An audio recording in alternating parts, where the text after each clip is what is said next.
Hello again, everyone. Thank you for joining me for another episode of Real American History. I'm your host, Tess Evans, public historian. In today's episode, I will be talking about something very unique called a floating freedom school. So, a little bit of background here. We're going to be talking mostly about the state of Missouri. But prior to the Civil War, Missouri, just like many other slave states, outlawed any kind of teaching or education for Black individuals. However, abolitionists like John Barry Meachum, who will be the center of this conversation, found ways around that law in order to educate Black students. So a little bit about Meachum.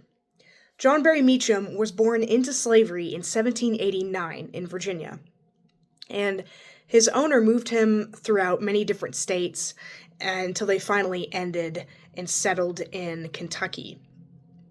Now, John actually learned carpentry from his owner, and he earned enough money to actually buy his freedom by working as a carpenter. And so he became free. And he was able to actually purchase the freedom of his wife, Mary, who had also been moved to Missouri by her owner. And she settled around St. Louis, which is where John Meachum eventually settled as well.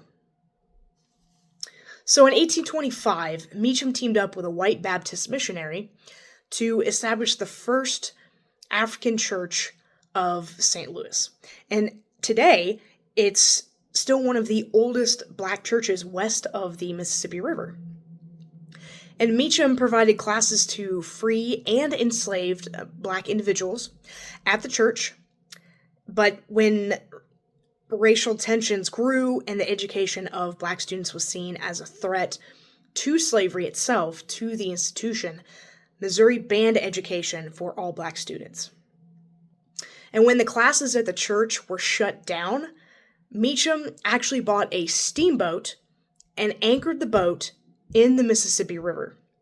And this is interesting. At this time, the Mississippi River was under federal jurisdiction, not state jurisdiction. So Missouri had no control over what happened in the Mississippi River.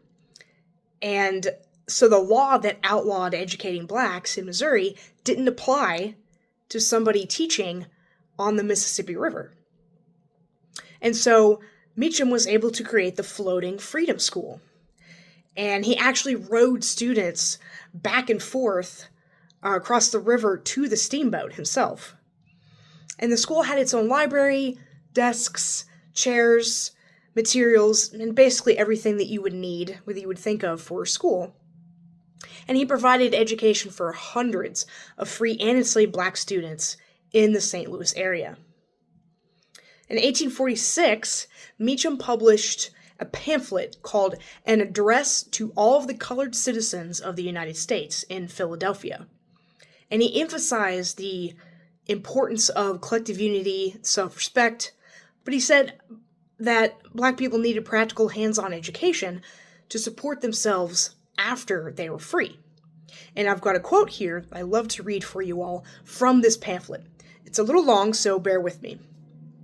Quote, "When this union of sentiment, feeling, and affection is formed and established among us, we can, by the organization of societies, the erection of schools, and the establishment of colleges, institutions, and seminaries of learning, soon arrive to the same scale of being which those who are considered our superiors have attained. We are susceptible of acquiring the same attainments and arriving to the same elevation that others have attained, which can be substantially proved by history or analogy. Reason and philosophy. Shall we not, I then ask, attain this end? Ought we not? Surely none will say nay. Then let us be united." End quote. So basically here, John is saying that Blacks are completely capable of learning and should be given the same opportunities as whites. Now, one of his most famous students, John Milton Turner, was born a slave, and then he was freed. and eventually attend Oberlin College in Ohio, which before the Civil War was the only institute of higher learning that accepted women and blacks. And he became a very dominant black political leader and helped get funding for what is now Lincoln University in the capital of Missouri, which is Jefferson City. And that's actually Missouri's only university that was founded by former slaves. And even in 1871, then President Ulysses S. Grant appointed Turner as the U.S. Minister to Liberia, making him the first African American to hold that position. So very prestigious. Now back to Meachum. Throughout the 1830s and 40s, Meachum purchased at least 20 slaves from their white masters and helped prepare them for life after slavery by teaching them practical skills such as carpentry, coopering, of course things that Meachum himself learned from his owner. And Meachum and his wife, Mary, helped enslaved people gain their freedom through the Underground Railroad by transporting them across the Mississippi River into Illinois. And Mary went on to free even more slaves as a major conductor of the Underground Railroad after John had passed away. In fact, one of the National Park Service's, I think 700 some National Underground Railroad Network to Freedom depots, they call them, across 39 states, bears her name. This one is called the Mary Meachum Freedom Crossing.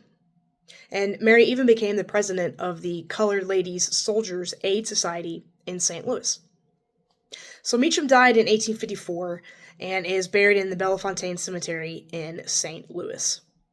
But after Meachum's death in 1854, the Freedom School was still operating, and it was taken over by Reverend John R. Anderson, who himself was a former student in the Floating Freedom School, but it closed then sometime after 1860 or so. So there you go, a brief history about the Floating Freedom School and about John Meachum. I hope you all enjoyed this episode. I will be back with more. In the meantime, if you want to read more, learn about Meachum, John, Mary, or anybody else mentioned here, there's plenty of resources that I will be listing in the description notes, so go check those out. Until next time, see you all, and I hope you all take care. Bye.